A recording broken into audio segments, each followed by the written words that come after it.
پس از یک روزی سر زدن سوختار در قهوه‌خانه نسیمی بهار معروف به آشخانه بهار عجم، مسئولانش پی تعمیر و دوباره برقرار کردن آن هستند.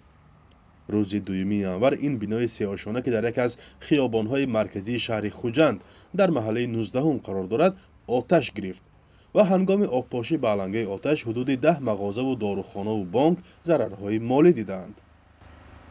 دین تقریبا ساعتهای 10-15 روز همین حالتی ناگوار رخ داد.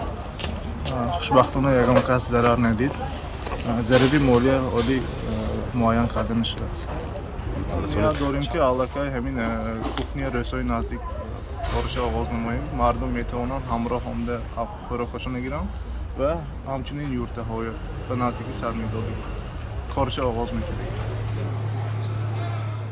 در ویدیوهایی که دیروز تعدادی از کاربران رادیو آزادی از محل حادثه فرستادند دیده می شود که دود غلیظ سفید از بام بنا به آسمان میپیچد و مردم زیاد در نزدیکی بنا جمع آمده بودند.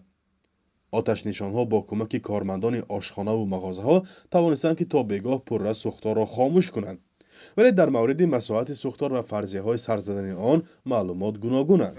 در این سمت کارهای تشکیلاتی در قهوه‌خانه نسیمی بهار پرزور این حالت به تا حتی مانده انجینیر تکنیک بزرگسنی هر 3 ماه درس میگذارد.